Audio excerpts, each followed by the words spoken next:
Welcome to You, Me, Empathy. Thank you for listening. We would like to remind you that this podcast is for informational and entertainment purposes only, and is not a substitute for medical advice, diagnosis, or treatment. Known as just a silly boy with a feely heart. Please consider supporting the show. Check us out on Patreon or simply leave a review on iTunes. Here's your host and creator of the show, Known Wells. Hello, feely humans. Welcome to You, Me, Empathy. My name is Known Wells, and I love cheese. And I love you. Before we get to episode 78, I wanted to just share that there's a trigger warning here. I talk in detail about my experience with anorexia in this episode, and there are some triggering words. I do mention weight and things like that, and food. And so if you are triggered by that, just a fair warning. I want to be fair about that. So in this episode 78, I chat with Tony the therapist. Tony actually interviews me about my struggle with anorexia and why I needed to change my heart and how really ultimately vulnerability and empathy and inward looking truly saved my life in a number of ways. So I really get into all of that detail, and I really hope you enjoy the episode. I hope you connect with it and relate to it. This episode actually is being released in coordination with a little piece of writing I did along the same subject over at Mental Health America. So I'll make sure to link that. I think that comes out Tuesday, June 4th. So when that comes out, I'll make sure to share that and link that in the show notes for this episode too. So look out for that. There are a couple of things I wanted to talk about before we get to today's episode. I mentioned briefly in an Instagram story. If you're not following You, Me, Empathy on Instagram, at You, Me, Empathy, go do that. Follow. It's fun. But I was talking with my therapist about this. So if you haven't listened to episode 74, which is all about validation, you should absolutely do that. It was. I share very vulnerably an experience I had with my mother, where I felt very invalidated, and it was very upsetting. And now I'm working through with my therapist how my relationship with my mother looks like. What does that look like? What boundaries am I going to be creating for her? You know, just like I have for my father, for instance. You know, I don't see my father, but I don't have a relationship with my father, rather, but I do see him on occasion at family gatherings, for instance. And that has always been hard for me. That has always been really hard for me. Like it still gives me so much anxiety leading up to it. It's still a pain to be there even in his presence. And, you know, a part of it I'm realizing is like, I feel as if it's not fair. Like I feel like as if I have to do the work, you know, but he's the one that has caused this thing, you know. And I feel the same way with my mother, for instance. So it feels unfair, but the truth is that I do need to hold two truths. And those truths are, it's not okay what happened, right? It's not the things that, let's talk about my father. The things that my father did to me are not okay. But I can also make nice and take the high road. Like those two truths have to be true for me, I think, because I'm not there yet, but I think I've gotten better because I'm stripping myself of joy when I go to a party and I'm there to support my brother and his kids, for instance, you know, and I want to be there and I want to be present and joyful and playing with the kids. And I don't want that to be tainted by my feeling of like, if I go and shake my father's hand and just, you know, say hello, I be civil, like I'm somehow giving in to him, like I'm somehow saying to him, oh, it's all okay, or I'm forgiving him in some way, right? Like that's false. Like that is not what that means. That is not what that means. But for some reason, like that has been the sort of obstacle in my head that I have to overcome. So there are two truths. It's not okay, and I can say hello, and it's still not be okay, and allow it to affect me in such a profound emotional way. And so the same is true with my mom. I don't know what that will look like now. I have a sense that I don't know. I can't speak for her. I love my mom, and I want a relationship with my mom. But I also know that she deeply hurt me, and I feel like she doesn't see me or accept me. So how do I reconcile that? And so I'm working to a place where, I can't hold her hostage, right? I can't say, oh, she just has to say sorry, but before I even see her, like, maybe that's not fair. I'm still working through it, but I want to get to a place where I can hold those two truths and recognize them as truths and important to me, and not be impacted so much emotionally. I'm working on it. So that's kind of what I've been thinking about lately, and I wonder if you can relate. If you can, definitely let me know on Instagram at YouMeEmpathy or Twitter at YouMeEmpathy. We also have a Facebook group for You Me Empathy. It's a private group. If you want to connect with other Feely humans, it's at facebook.com/groups/You Me Empathy. Go there, say hello, share your heart. Okay. What else do I want to say? Do I want to say anything else? Again, there's a trigger warning for this episode. Talk a lot about eating disorders. But I really, really, truly hope you enjoy this episode. It means a lot to me. Vulnerability, empathy, inward looking. These three tenets, these core components of my health and recovery are so important to me. And I talk about it in this episode. So hope you listen. Let me know if you like it. As always, I love to hear your reviews in Apple. I love to see when you DM me on Instagram or comment on my post and say, wow, what an amazing episode. Do more of that, because that makes my day, and I love you for it. Okay. I guess that's it. I hope you enjoyed this episode. Episode 78 on how vulnerability, empathy, and inward looking saved my life. Enjoy.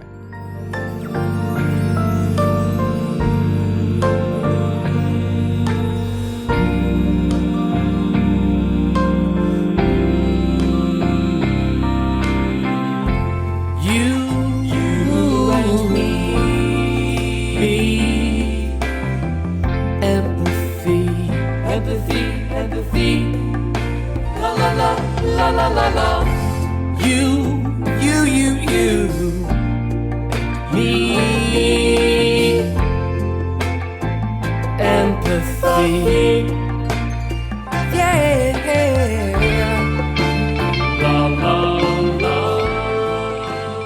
Welcome to You, Me, Empathy, a podcast about exploring the struggles we face in our day-to-day lives as humans trying to get by on this wondrous and overwhelming pale blue dot. The intent of You, Me, Empathy is to talk openly, without judgment, about our neurosis, our mental illnesses, our shared anxieties and worries, to create a dialogue that is vulnerable and deeply human and empathic, and to share that dialogue with others, to inspire emotional and cognitive collaboration and insight so we can, hand in hand, break down the stigma that makes us feel shame and guilt for struggling, for feeling our feelings, for being feely humans. You, Me, Empathy is a safe, friendly space designed to inspire the beauty in each of us. And today, this is not Known Wells. This is Tony Romaike, licensed marriage and family therapist. But I'm with Known Wells. Hello. Hello, Known. I'm here. We've switched roles today. I'm your guest. You are my guest on You, Me, Empathy. It's so nice for you to join me today. Oh, thanks for having me. Well, it's always my pleasure. So The I'm tables shift this have computer literally back around. turned. The tables have turned. Thank you. You did incredibly well there. Thank you. First time I got to do that. I just figured you had it memorized. I didn't know we had a cheat sheet we could read from. Yeah, so. I know. I'm a cheater. I have just a terrible memory. I could probably do okay, but I bet you could probably almost do it at this point. probably, right? maybe. I'm guessing. Yeah, I don't know. Give me a couple more years. Yeah. So, well, listeners, today is a special You Me Empathy. Well, they're all special You Me Empathies. But, I think so. But today's a little unique, again, in that I'm taking the role of Known Wells, and I'm going to actually be talking to Known. And instead of Known asking me or another listener questions or guest questions, I get to ask him questions. So exciting. I'm excited. Good. I'm excited too. Awesome. So real quickly, if for listeners maybe who don't know who I am, but if you listen to the show with any regularity, I'm usually on following up a particular issue that Known has spoken with a guest about, and usually just try and talk into it from somebody who works in the mental health field's perspective and offer, what I can about a particular subject. But I am a licensed marriage and family therapist here in California. I'm licensed with the Board of Behavioral Sciences. My license number is LMFT 47805, and I have a private practice in Newport Beach, California, where I see clients, and I love doing what I do, and I love doing this. So I'm glad you're here. Yeah, and I'm glad that we get to do this and do this unique format. Get the listeners an opportunity to get to know a little bit about the man behind You Me Empathy. But we do have a kind of a particular topic that we're talking about today, and it's actually specific to something you've struggled with that you and I have talked about in great lengths as friends. And but it's something, again, I know you're willing to share with the listeners today, and it's about your own struggle and journey with anorexia nervosa. That's right. So why don't you just give the listeners, if you don't mind, just some history and background on your particular journey with that disorder. Sure. And look at you being so good with the transitions. You're just a natural. Oh, well, I've been watching you now for 15 months or how long we've done this. Yeah, I've learned from the best. A year and a half, essentially. Thank you for that introduction. So my experience with anorexia, my eating disorder, started. I've been doing a lot of writing about this and a lot of thinking about this over the last 10 years or so. Not 10 years, maybe in my 30s, but I do look back sometimes and still have some fuzziness. And I imagine that's pretty common for any sort of traumatic experiences. But it all, for me, I think it started around the time I was 18. And I was out of the house. I was in college, and I felt lost. I didn't like school. I felt alone in school. I felt isolated. I had a lot of self-esteem issues. I never really did well in school, and I didn't like school. I didn't like the structure of it. Yeah. And I think I was struggling my first year, and the way I struggled was acting out and getting into trouble and also being a bit wayward and I was sort of living out of my car a bit, and it was kind of like just me being a little road bum, a little bit. Right. And in my freshman year of college, I went to work in Alaska on a fishing boat. And I remember feeling on that trip the sort of the feelings around starting to restrict food.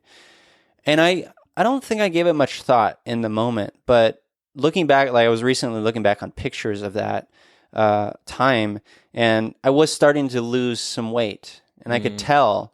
And I was 20 years old at that point. I think because on my way back, I turned 21 in Seattle. We went to a Seattle Mariners game. Anyways, I started to restrict at that point at 20.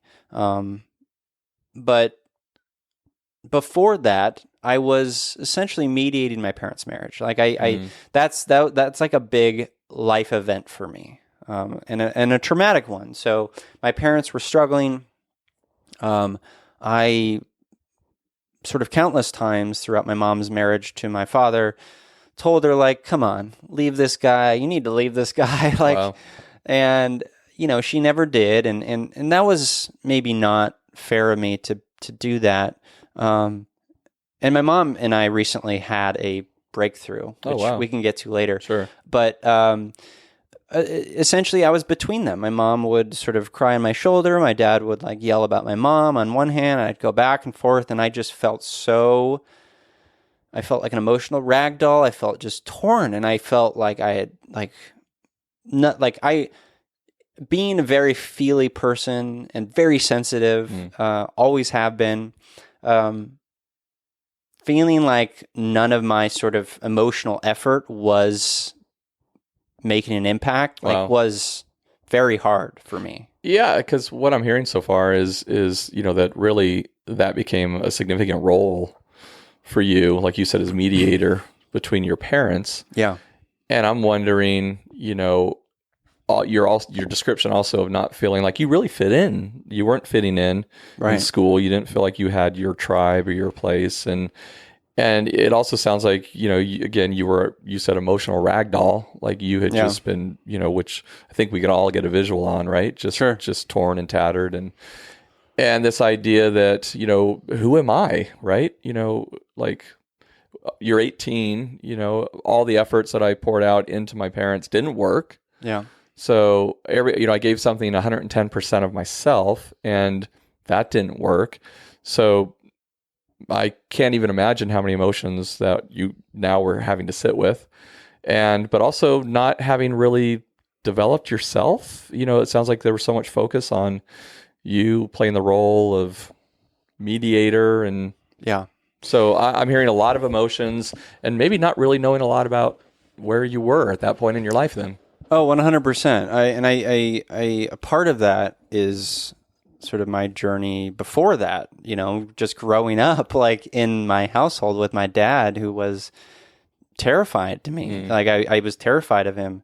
He was very violent, very manipulative emotionally, not always physically violent, but at times could be physically violent, very emotionally violent, like just would lock into something and just make you feel like total shit, and like you don't deserve to live. Like he made you feel that way. Very arrogant, very volatile. I always use the word tyrant because he was very tyrannical. And some pretty traumatic things happened in my childhood, and I always use the word heart guard. I developed this sort of protection around my heart that was a protection against him, but also, I was very sensitive. I felt everything, so it was a protection against kind of all of that, and I think it served me for a time, but eventually it, to your point, it, stopped me from doing the work that I needed to do to self-actualize. Right. And create an identity. Well, because it sounds like you put yourself into a bunker, right? Yeah. And there's only so much I was you can Brendan do Fraser in a bunker in that one movie. Yeah. Blast from the Past. Yeah. So how much growth are you going to get, right, if you're living in a bunker? Yeah. No, not much. Right. And I think I've had to come to terms with that. Like, I think there was a time where I was hard on myself for like not having that growth, but I couldn't. Right. Like, even like you mentioned, like feeling like a bit of an outcast. I did. I had friends, but I always felt like I was being hurt by them. Wow. Like it was, and I don't want to put that on them. Like that was just the place I was. I didn't connect around the things I think I really deep down in my heart wanted to connect around. Yeah. So I was sort of creating false sort of things around like my identity, but it wasn't really my identity, Yeah. So it sounds like you're not ascribing any malicious intent to these people. No, absolutely not. It's just, no. This is the way I filtered life. This is the way Yeah. I was experiencing, interpersonal relationships. And Yeah. so I'm thinking from the listener's perspective as you're sharing this, that these are the things that you've now come to learn about your early history that you think ultimately then started culminating in your food restricting. Yeah. Is this kind of how you've deconstructed it now? I think so. Because what the listeners don't know maybe is that you've done a lot of therapy. I mean, you've been active in doing your own work and uncovering, what are some of these deeper core issues, right? Absolutely. Yeah. I mean, really the last 10, 15 years, like not all of them were successful, like I've had lots of setbacks and ups and downs and, I think abuses at times. Like I think there was a time where I feel like I was abusing alcohol, and there was a time where I had some relapsing sort of stuff with my eating disorder. But especially the last 10 years, I think I've really made really healthy efforts in my recovery. But yeah, so in that, like feeling, being the mediator with my parents, just feeling so out of control, and I just I feel like I poured that right into like just, all right, I'm just going to control the fuck out of my body. And in a way I felt like maybe it was a little fuck you to my parents, like this weird sort of adolescent fuck you to like, hey, watch me die, And so I started to restrict. I would over-exercise. I would run for like 20, 30 miles at a time. Wow. Until like everything hurt. Like, and basically to overshadow like the other hurt. So I wanted the physical pain to overshadow the emotional pain. Yeah. And I would take my mom's sort of aerobics classes, and I started to just wane, and I think even then, like my mom would talk to me about it. I don't recall any specific conversations, but I do have a sense looking back at that time. I mean, it's 20 years ago. Right. 20 years ago? Yeah, 20 years ago. Gosh, I'll be 38 this year.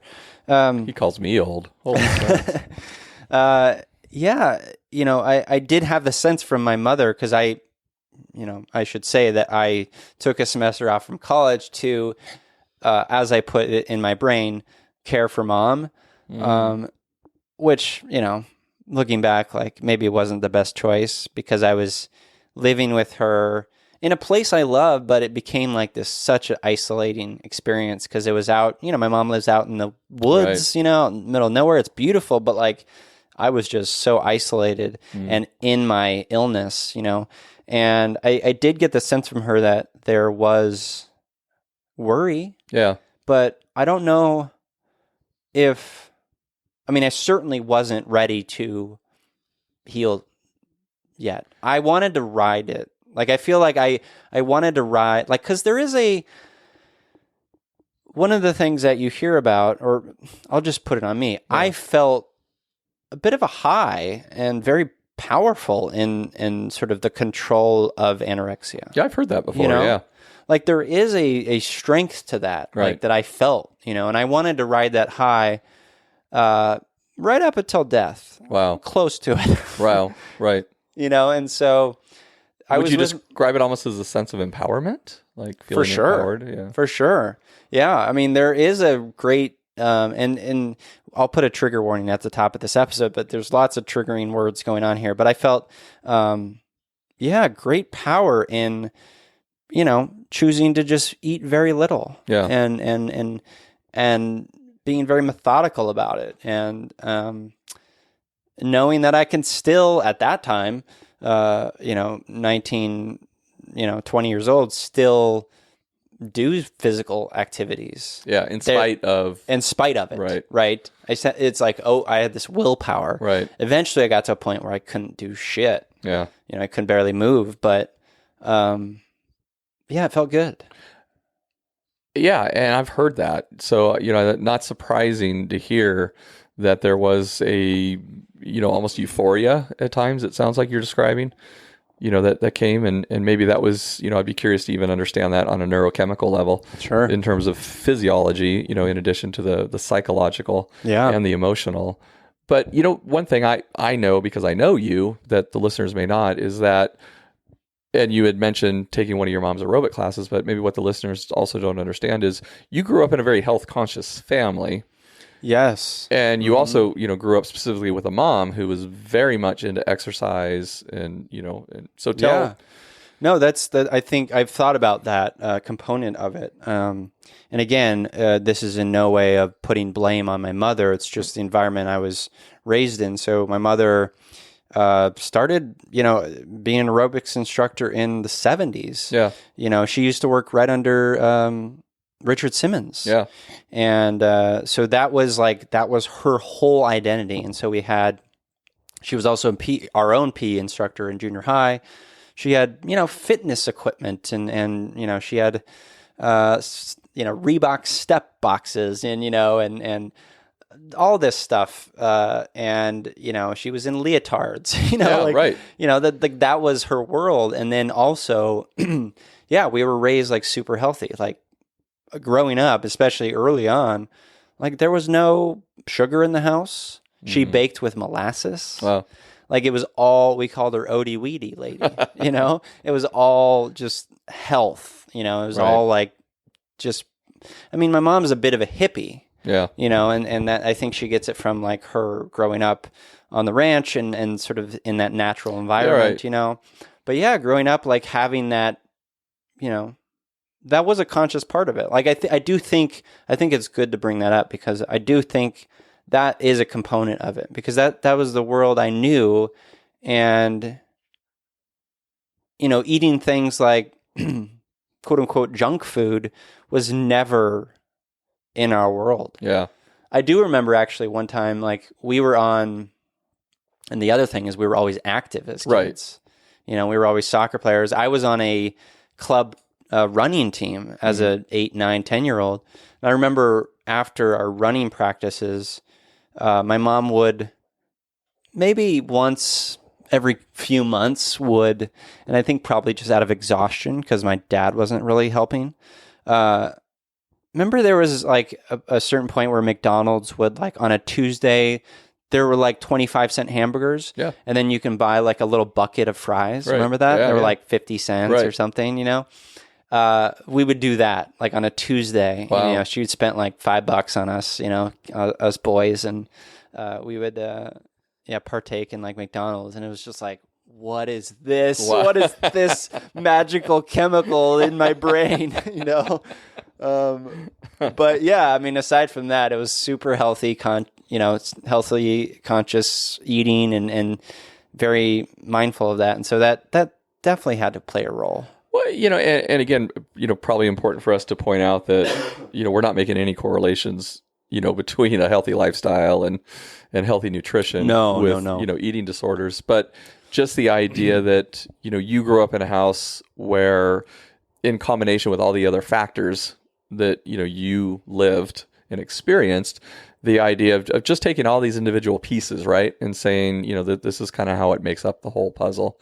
And recognizing that you did grow up in a house in which there was discipline, with regards to what you ate, and the fact that you were continually exposed to partly what would be, I'm assuming, because we've talked about this again, this body conscious and health conscious lifestyle, right? I think I took pride in it too.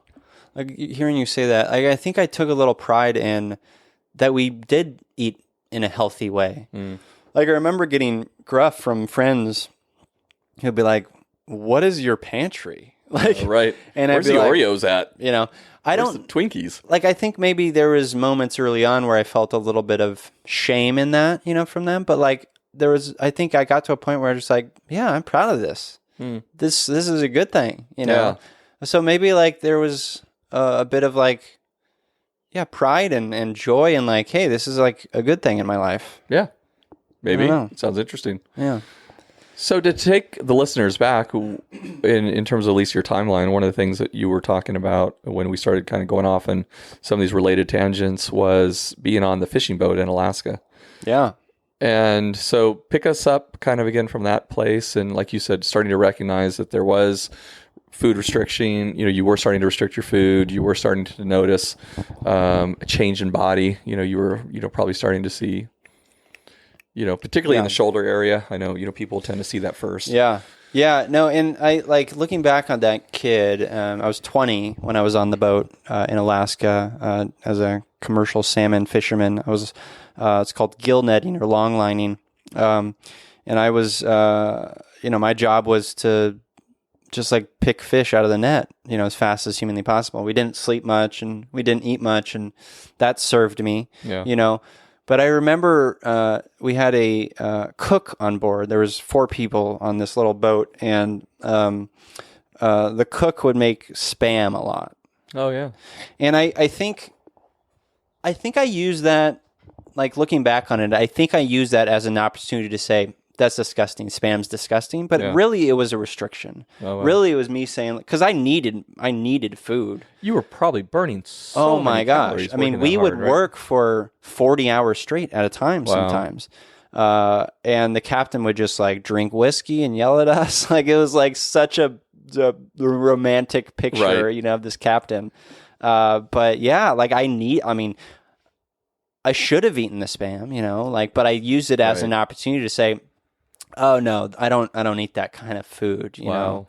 But yeah, I remember, being very withdrawn and emotional, and, like I was there with a friend from high school, and poor Pat, and I haven't seen Pat in ages, but he was a sweet guy and really sort of happy-go-lucky and stuff. He didn't know what was going on, and he couldn't have known, and he certainly didn't know how to deal with it, and so I was starting to wither away and struggle emotionally. And I remember we had the opportunity to, because we were out at sea for 4 months, and I got we at one point the captain, gracious sweetheart that he is, gave us one opportunity to use his satellite phone to call home. Oh, wow. And Pat called his family, and he was talking to them, and I was getting real excited, because I was going to call my mom, right, check in, and I was sitting there listening to Pat, and he was just engaging with his family, and he was even crying, it was such a joyful moment. And then I remember calling my mom and getting the answering machine, and I couldn't, I think I left a message. I wish we still had that message, but I think I left a message, and it was just so sad. Wow. It was just and I remember crying after that, and I was just so devastated, because I feel like I needed saving. I needed an emotional connection. I needed someone, anyone to have some recognition of what I was going through, but I wasn't ready to talk about it, you know? Yeah. And I think my mom had this recognition, but we weren't talking about it yet. But I need, and that the Alaska trip is a smaller version of the Wales trip, which is me deciding to run away from it, and isolate in a way, and thinking that I'll have this beautiful life experience, but it was really trying to probably distract from the emotional pain I was experiencing. Wow. And I remember getting back from the trip, from the fishing trip, and we had I was driving a big Chevy pickup at that time. Yeah. We drove up there, and we parked it in this. It was a storage facility with gates and locked up and secure. Right. We had to park it there, and we left my truck there for 4 months. We got back. We realized someone broke into the car and stole my camera and stole all my pictures from the road trip. and stole his guitar, and I broke down again. I was just crying. Wow. And I, it is a sad thing when someone breaks into your car. It's very violating, but I think it's a sign that I was just so emotionally wrought with no foundation of any kind. Yeah. And so, having been so isolated. Yeah. Right? And I know. Through that period. I know. I remember it was so hard to sleep on that boat. Oh my God. So the boat is a tiny little boat, but it's very deep because it has these big refrigerated holds for the fish, 6 of them in the back. And then there was 4 bunks, and I was on the bottom, and Pat was up top, and the captain was up top, and then the chef, who's this big old dude, was on the bottom, and he snored so bad. Oh, jeez. And just the lap of the water and his snoring, I barely slept. Oh, that sounds brutal. It was so brutal. Oh my gosh. It was so brutal. I mean, it would have been brutal for anyone, right? Let alone someone going through, an eating disorder, right? And just like, right, emotional difficulty. Why did I do that to myself? So I get back from that trip, and I go to school for a semester, and then I start the process of maybe I'll go study abroad in Swansea, Wales. I joke it's the land with no sun. Which, again, why am I making this the hardest possible for me? Right. Right? As someone who is undiagnosed depressed at this point, going to a land with no sun. Right. What am I doing to myself? It almost sounds like continually seeking greater deprivation, right? Yeah. Totally. Yeah.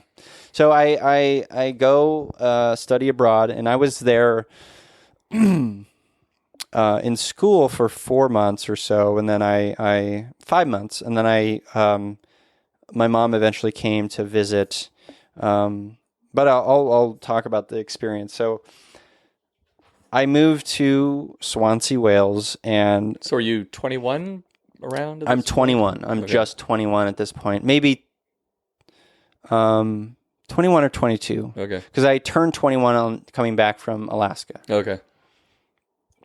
So I decide. And during that whole year in between, are you continually, progressing in your disorder? Yeah. Okay. Yeah.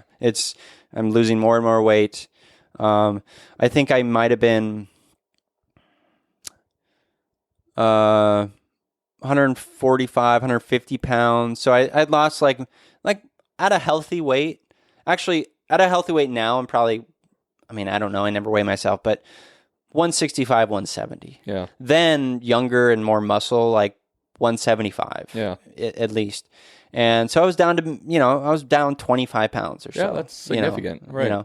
By that point. Right, because you're lean. I'm lean. You've always been I've always been lean. Right. I had more muscle mass then. I think I've lost it just in my old age. Sorry, Tony. Yeah, it'll get worse. Oh, God damn it. Well, you're thick. You're you're muscular, unlike me. Well, anyways. Thanks for calling it muscular. Well, it is a muscle in a way, in a sense. There anyways, so yeah, I was definitely progressing in my eating disorder. And so I moved there about 150 pounds then. And at that point, just really hit the gas on my anorexia. Wow. And just, I knew no one. Yeah. How could I not? Right. I made some friends, and people I don't consider myself close friends to this day, but still connected with on social media, and I do cherish, and I do feel like in a way they saved my life. Wow. How so? Well, I moved into a flat with 4 other people from all around the world. One guy, Evgeny, was from Russia. One guy was from Finland. I don't remember all their names. Nina was from Germany. Francois was no, not Francois. That's French. I forgot his name, but he was from France. Okay. And we were all in this flat together, and then I met a couple of 3 different people from New York who were studying there. Jody, Shreya, and Julia. And they were, I don't know, I think I felt kinship with them. I felt, especially the folks from the mainland, New York, like they were, eventually I went on to like try to date Jody, after this experience, which didn't turn out great. And we can get into that if you want, but, they just felt like, especially Jody, I think she saw me a little bit. Yeah. Like she certainly recognized that I was struggling. Yeah. And dealing with something. Right. And in the way she interacted with me, she was there for me. Yeah. And that did feel good, but I was so gone. Wow. And so I would walk to class every day. Still, again, I think it was like 5 different classes while I was there. Wow. Like I was taking 20th century Scottish literature, a course on Chaucer, a course on William Blake, just like heavy duty, right. Like literature, scholarly stuff. Right. And I had to write papers. Wow. Like I wonder if I still have some of these papers, because I have no fucking clue how I got through that. Wow. Mentally. Right. Like, because the thing about eating disorders is that you're just like a fuzzy mind palace. Right. Like, it's so like... Right. Your brain literally does not have enough calories. Your brain does not have enough calories to think. Right. But somehow I got through these classes, and meanwhile I continued to waste away, and that's where I really started to see the physical signs. And things, my hair was falling out. Wow. Just big clumps. Everything hurt. My bones hurt. Describe the physical changes and. Yeah. I mean, it was the first time in life. I've always been like t-shirts and shorts guy. I'm still in that person. Right. I don't care about clothes. They're utilitarian. But it was the first time in my life where I was cold all the time, just frigid. So I wore like layers of like long sleeve and pants and stuff. Certainly to keep me warmer. Yeah. But also a way to hide my body. Yeah. Yeah. I was. So you knew on some level that how you were looking was not. I hated it. I was disgusted. Okay. I was disgusted that I was there. I hadn't developed the. So you didn't necessarily have the body dysmorphic, like in terms of looking at yourself and seeing a person who was overweight or seeing somebody who was.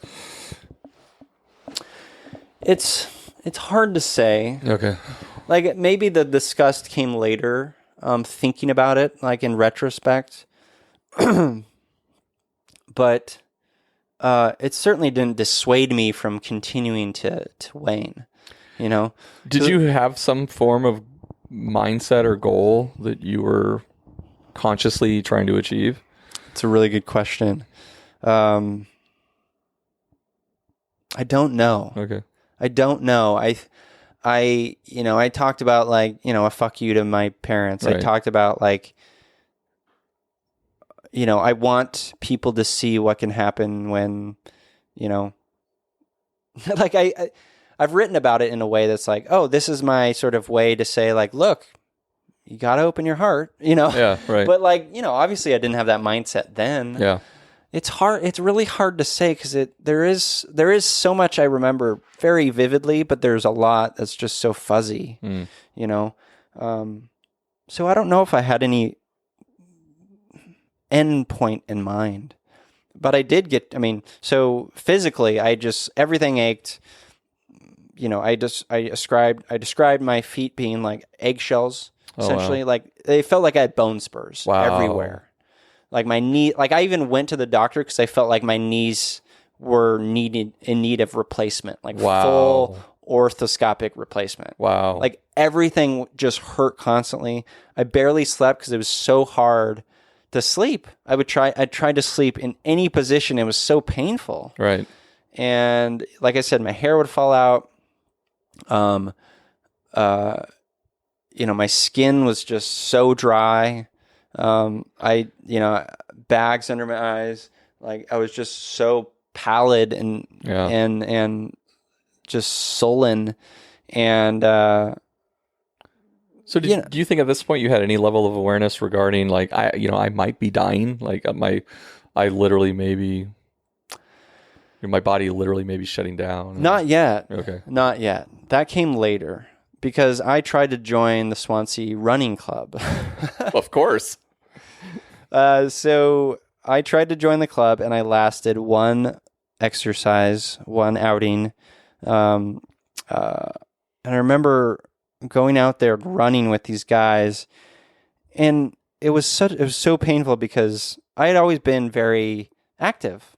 Growing up, like I prided myself in that. I played soccer forever. Right. I ran, I skateboarded, I surfed, I adventured into the woods, I camped. I was always very active. I loved nature.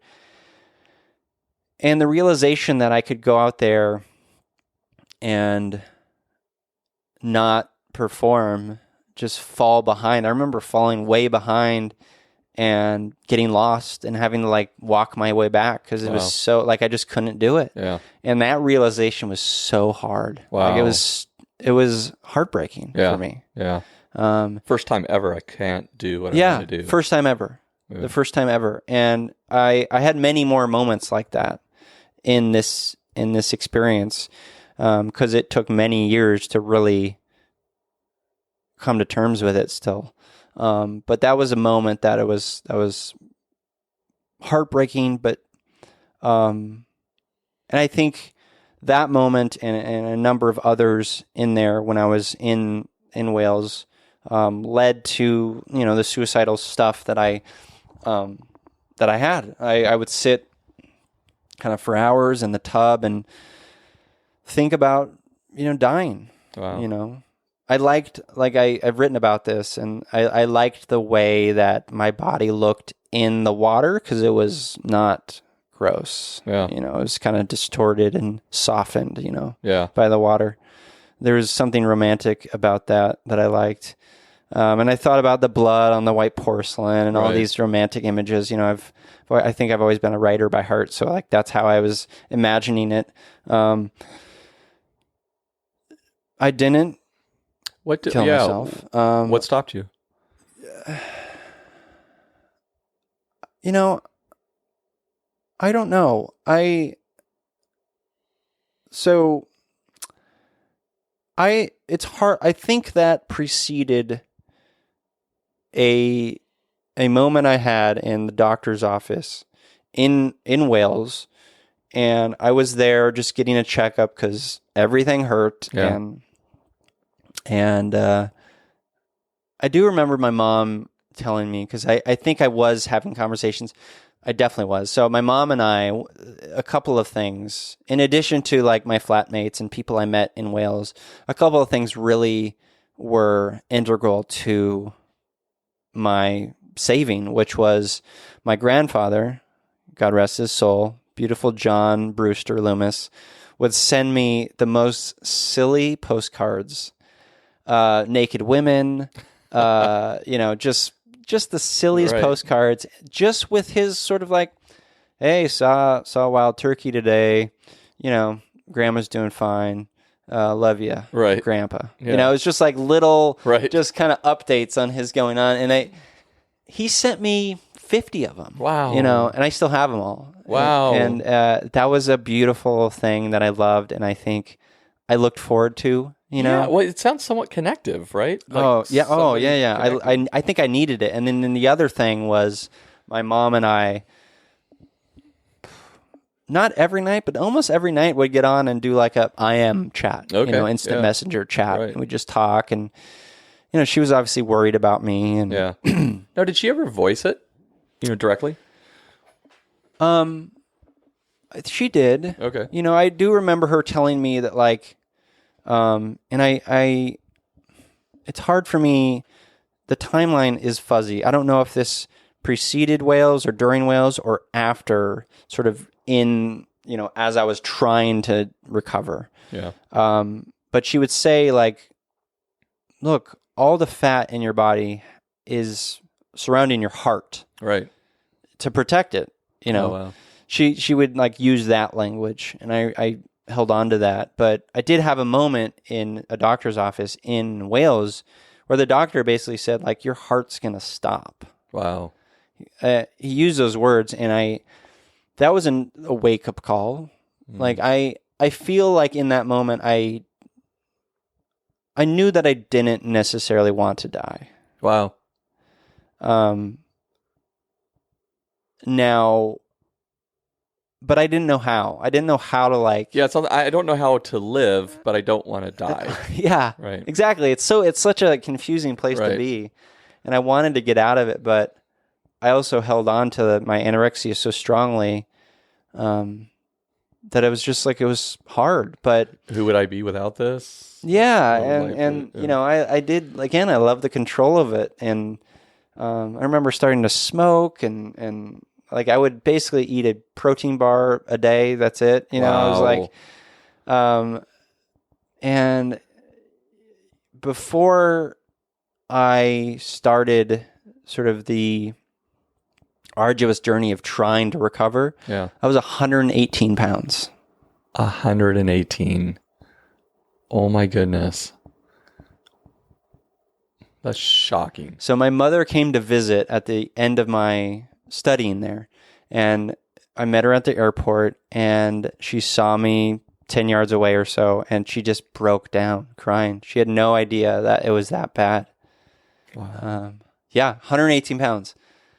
I was very gaunt. I have pictures of this. I was very sickly, and my mom and I, over the next month, we traveled around, and even my friend Kyle came out to visit me because he knew I was struggling. Such a beautiful gesture. I love him forever for that gesture. And we traveled around, and it was the first time I started thinking about,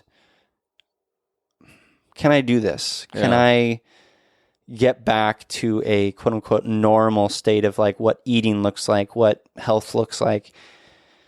And it took a long time. Yeah. I guess I was 22 then. It probably took another into my early 30s before I felt like I was fully sort of recovered. Yeah, living a recovered. I feel like I'm in full recovery, now, but it took a long time. What do you think were the most important, steps or processes within those 10 years in facilitating that recovery? Being open to trying therapy. Okay. Was one. The therapist didn't work out. But I've had various experiences with therapists that were not always the best, but certainly gave me a little sort of ping pong guidance here and there. Yeah. Good enough that they kept you going. Yeah. And so I saw it when I came back from Wales, the strange thing, if people know me and you know me, Tony, is that my mother was living up at the ranch at the time. My father was living in Orange County, which is where I grew up for the most part. And I went to live with him briefly because I didn't have anywhere else to go. Right. And I do give him credit for trying to be there and help me in that. He certainly didn't have the language to help, but I think he in his heart did want to help. He didn't want his son to die. Right. And I am grateful for that. My mom would visit. Yeah. And I think at this point they were still together or separated. I can't remember. They got divorced and then they remarried each other again and then got divorced. Right. It was very healthy. Right. And traditional. Yeah, very traditional. But I think certainly having a place to be was part of it. Having my mom would make me sort of, and I think this was helpful, like menus. Okay. Sort of like, hey, like, just to try to like lightly guide me toward like not having the stress of like thinking about what I was eating. Yeah. Kind of some structural interventions. Yeah. She tried to do that. And I remember, in the morning I would wake up and have like big old, smoothies with like peanut butter, and she'd pour like olive oil in there just to like get fat into my body, and I would still like go for, light walks, here and there, with her. And I remember,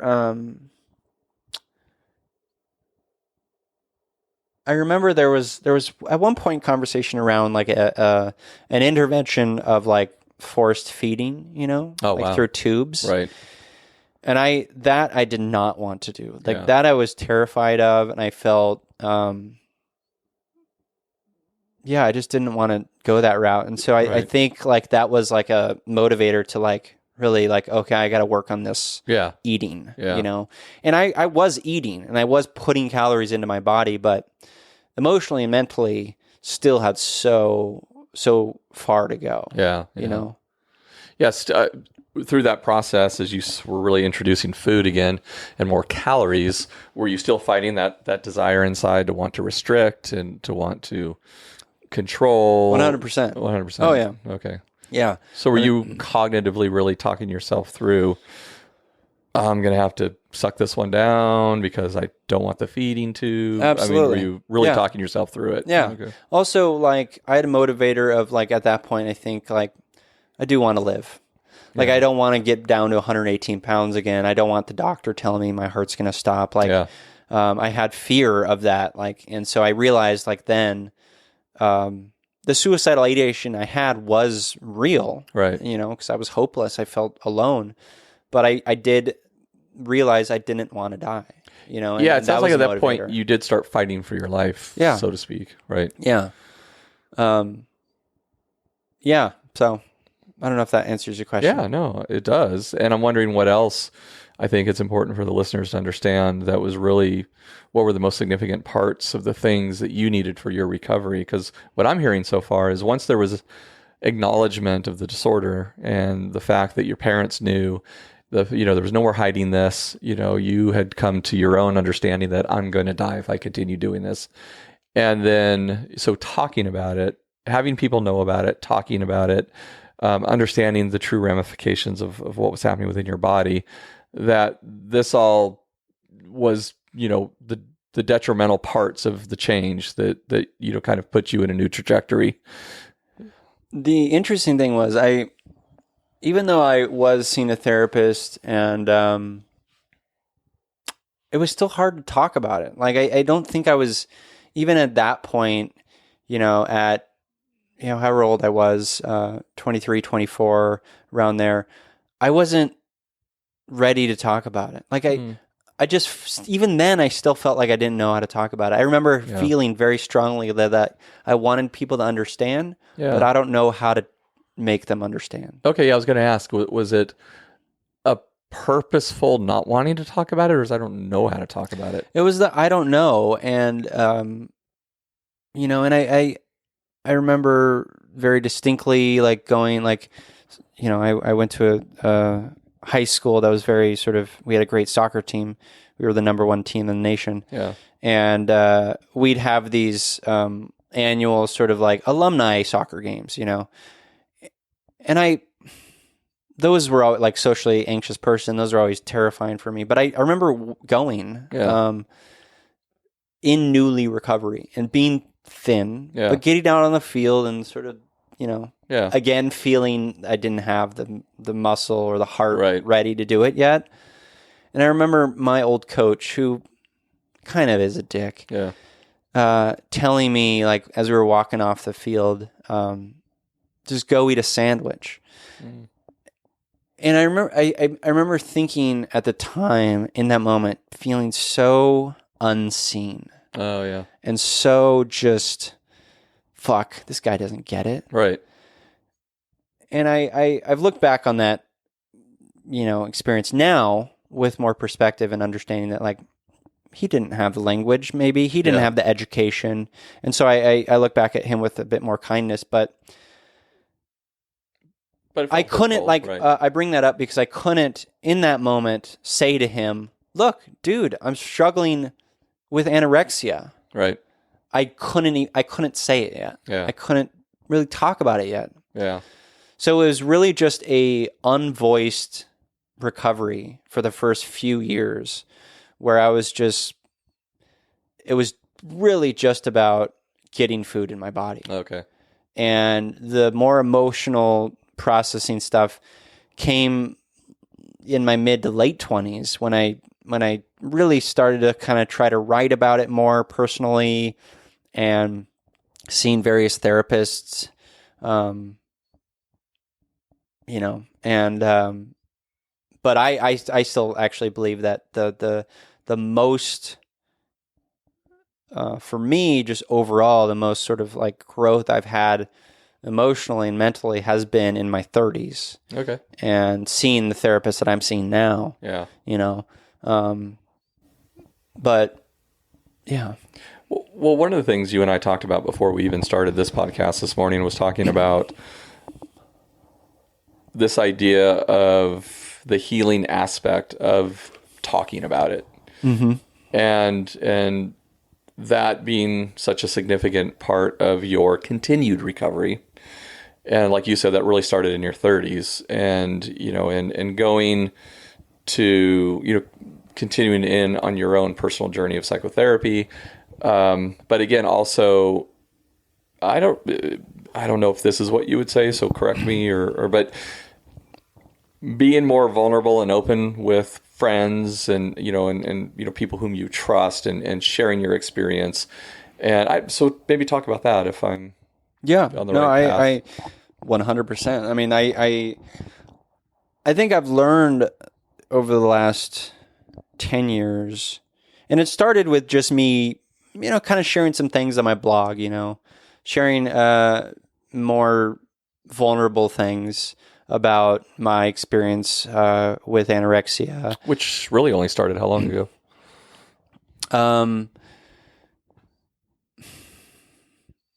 I think there's some early stuff. Like, I remember writing about, it's so interesting. This is a bit of a sidetrack, but I remember, like, after I got back from Wales, I remember writing just probably 30,000 words on my experience in Wales.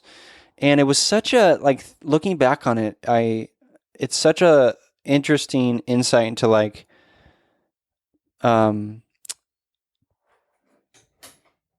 it was like a spin on it. It wasn't a healthy look at my eating disorder. It's almost like I was trying to process it through a lens of, like, was it still somewhat romanticized, or a bit romanticized, a bit like, a bit like,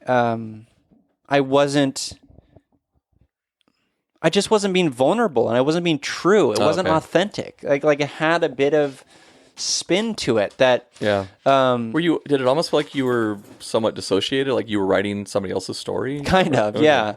And I think, like, you're the therapist, you tell me, but, like, it feels like the thing about these traumatic experiences that, like, of course, like, right after you experience them, then you're not going to be able to fully, authentically engage with it until, like, years down the line when you've, like, fully, like, have had time to process and then look back, Right.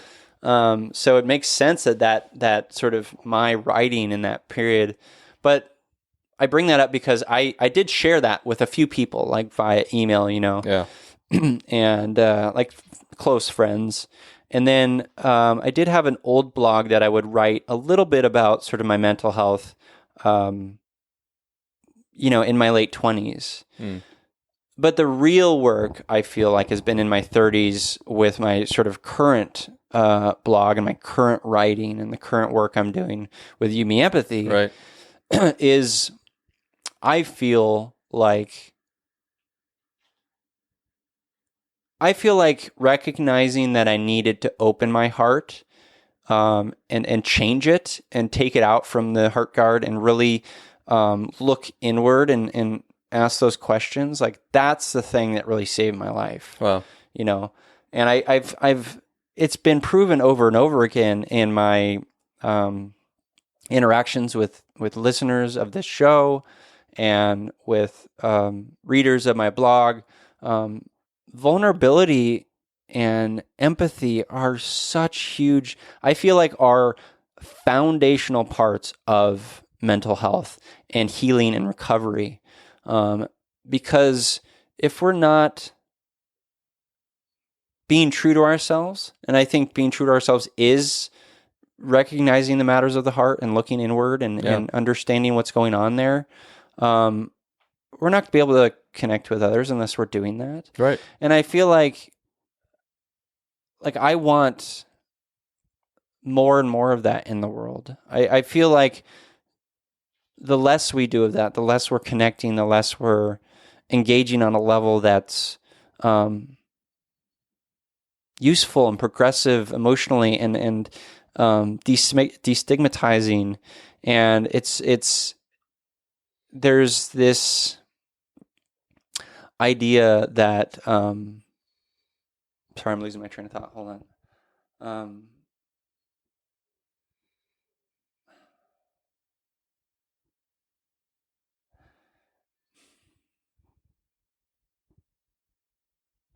So I feel very strongly that our hearts are, the secret to it all.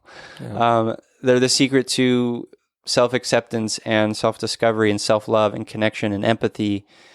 And I just feel like those components of mental health are where we need to start. Yeah. And if we don't have those components, I don't think it goes as well. I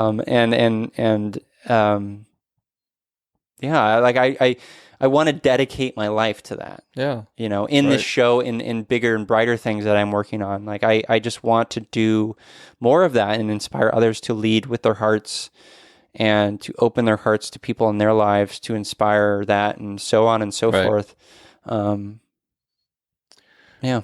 Which, me knowing you personally, I can attest that that is you and your desires, and I know that was even the precipice for starting this podcast, and absolutely, and everything that's been behind it, and I'm in complete agreement with you, and that's in some respects been my work in psychotherapy is to ultimately be able to help people create the same thing in their lives. And what I've seen clinically over the years of work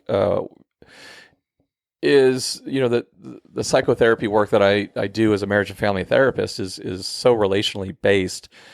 And I like that because the goal for me is, a lot of people come into psychotherapy not being in a place to know how to connect, and for many reasons have formed, a non-connective interpersonal, relational stance, and a lot of which, neuroscience has really informed us in terms of the why to that question, why what I call we create relational templates out of our early social environment that teaches us and shapes who we're going to be, and the protective nature and the adaptive nature of who we're going to be. And a lot of it, I talk about it from a self-preservation point of view, and we adapt these self-preserving and defensive types of coping mechanisms or relational skills or interpersonal dynamics.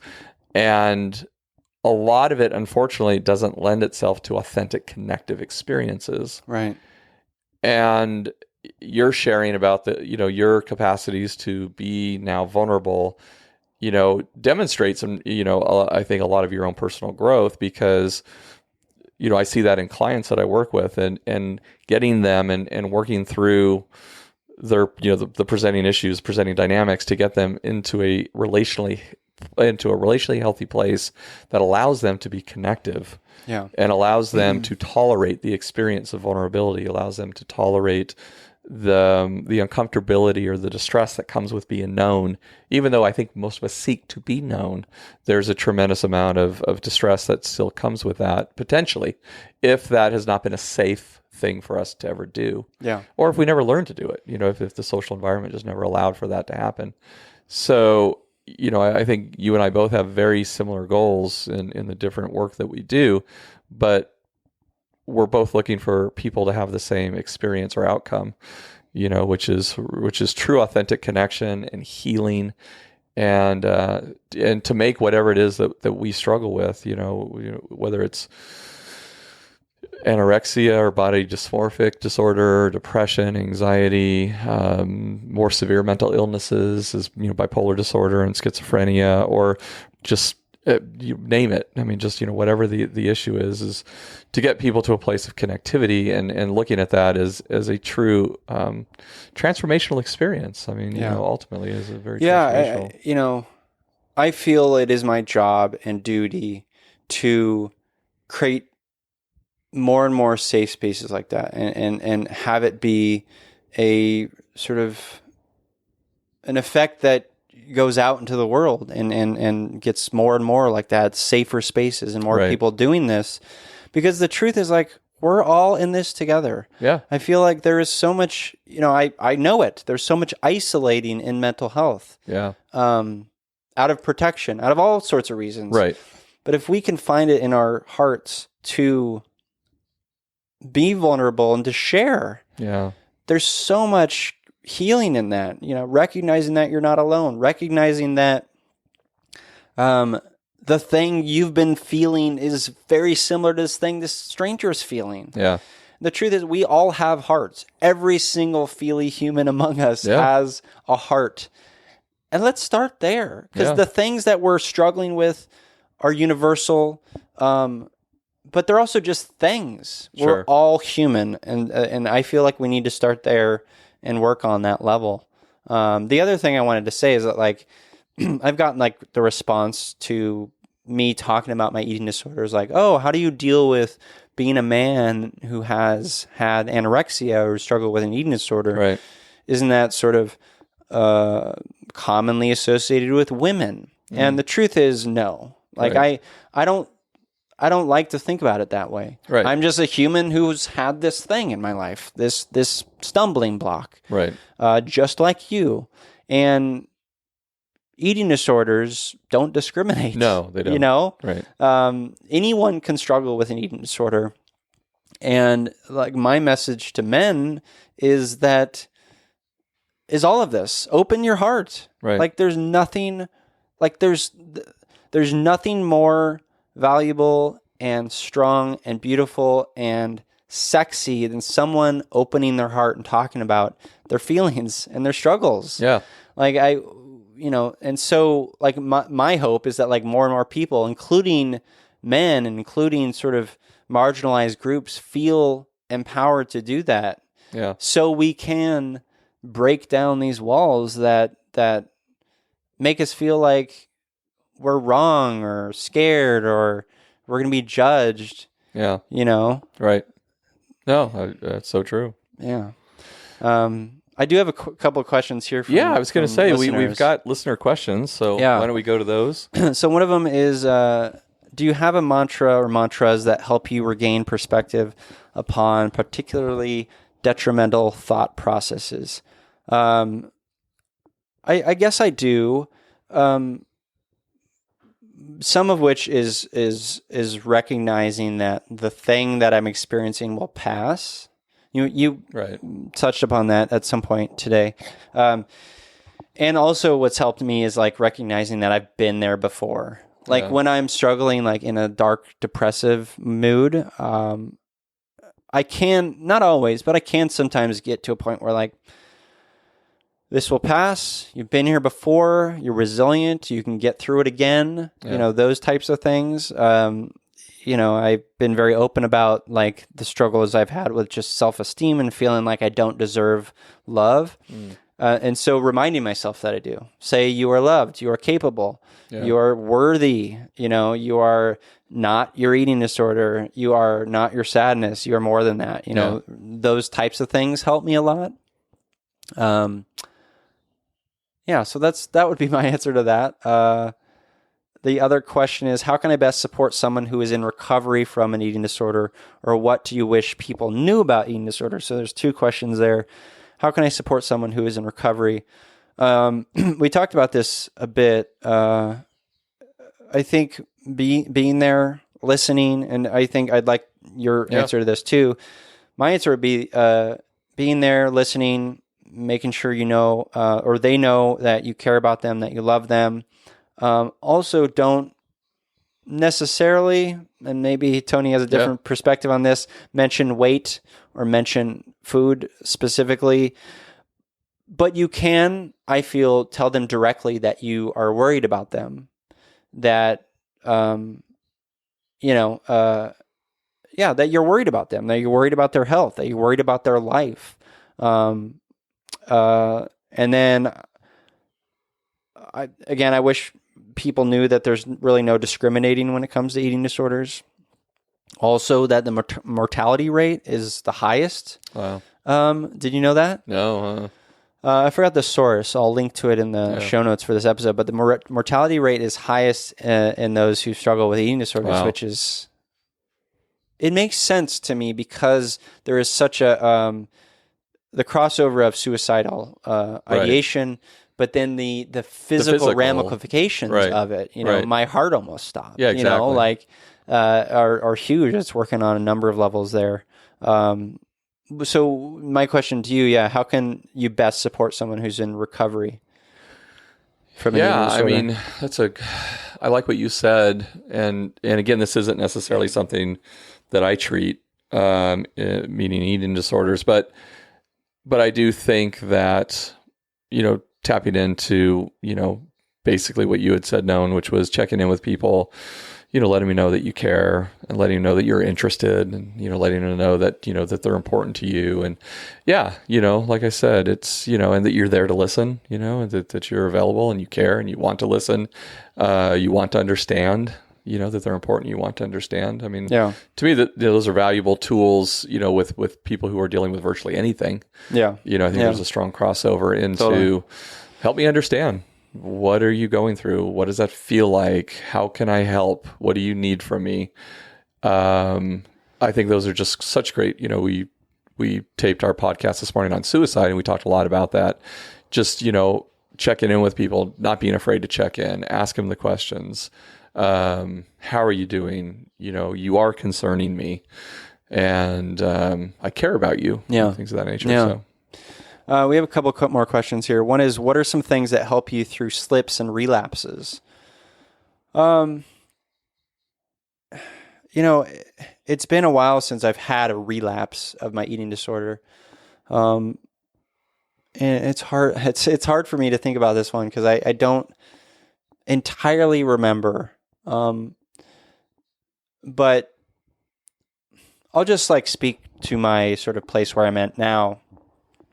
I don't relapse, but I still have moments, even now at 37, where I'm not triggered, but I am hypersensitive to any sort of, I remember, this was just last month, we were eating dinner at a rib place, a rib restaurant for Rich's birthday, Jessica's dad's birthday. And I went into the restaurant and I looked, just kind of, it was, just being observational, looking around and I had this sense that man, everyone here is tremendously overweight. Wow. I had that thought. Yeah. And it made me feel gross. And I and I had to check in with myself and say, is this your eating disorder? Is this like, is this like remnants of like what's going on here? And I don't believe it is. I think it's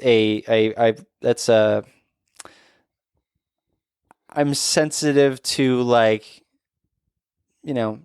treat your body well, kind of thing. Right. But again, you grew up in a very health conscious. household. So I had to check in. So I have moments like that. And I just, I think what I would say to this question is just check in, be kind to yourself when you do like slip up, because it may happen again, and it's not the end of the world, Yeah, I would agree. I mean, I think compassion goes a long way in recovery. Yeah. And I think, but I also like, trying to get understanding around why the relapse maybe happened. It's a great time, I think, for a check-in. Am I stressed? Am I working too hard? Am I too disconnected? What might be happening that precipitated me, for a relapse? Definitely a great time to maybe get back into psychotherapy or work with your therapist or nutritionist. Yeah. If that's if that's something that you're not currently doing to again just check in and see what might be happening. Totally. So. Last question from listeners here. At what age, or at that age, I guess they mean when I was sort of in the throes of my anorexia, how did you perceive what was quote unquote normal or acceptable eating patterns and what wasn't? And how did you work around your decisions to choose between the two at that time? I don't think I knew. It's like, it's so hard to know, like when you're sick, right? When you're blinded by a very powerful mental illness disorder, it really is hard to know what is acceptable and what is normal and what is not. Because a lot of the thinking at that point is very disordered or distorted. It's very distorted. Yeah. Yeah. Like I felt like, oh, this is the right path. I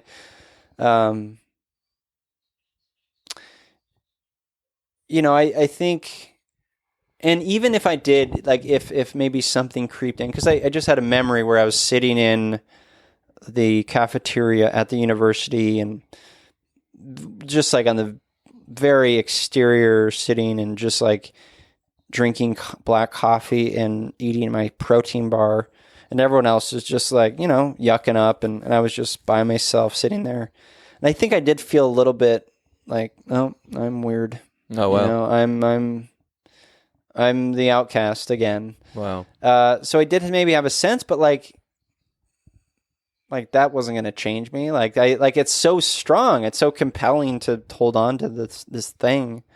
And so, you can have that insight, but not have the insight of like, oh, like you should probably be eating more, Right. It's interesting. Yeah. So that's not really an answer, but that's what I have. Yeah. I think that's an answer. Well, yeah. Anything else you have for me? I feel like it's probably time to wrap up, unless there's something that you want to add. Or we can make love. Well, let's not. Okay. But how about we go on that bike ride we talked about? That sounds amazing. All right. Let's do that. Well, listeners, thank you for being here. I guess you should be doing this part. Right? Should we just turn this thing around? So, yeah, just say this last part that's highlighted and thank the listeners and do all the stuff I usually do. Wow, that sounded controlling. Do it now, Tony. And do it like this. And, well, first, I'd like to just thank Known Wells for sharing his, what can be a very difficult story to share. But I appreciate your vulnerability and your willingness to share that with your listeners. And through looking at our community online, I know they appreciate you and they appreciate your vulnerability. So thanks, man. Yeah, thanks. It really is a delight that you're part of this in whatever way you are. And I'm happy to do this. Cool. So, well, it was fun today to switch roles, and it was great to again kind of facilitate your story so the listeners understand more about what your personal journey is and what really was behind the creation of You, Me, Empathy. Yeah, no, I appreciate that. And the journey that really culminated in you putting together this. I think what's really become a really amazing community of listeners. Absolutely. And just a great place to continue to destigmatize mental health and and hopefully you and I are here to provide a little bit of education. But with anything that we share, always seek out a professional's opinion, support. 100%. We're here for the hopefully some knowledge, but always seek out a professional. And with that, I'm here, you're here, we're here together on this wayward, overwhelming, awe-inspiring pale blue dot. We have each other. It's You, Me, Empathy. Oh, that's so sweet. What do I say? Big blue marble. I love it. Good job.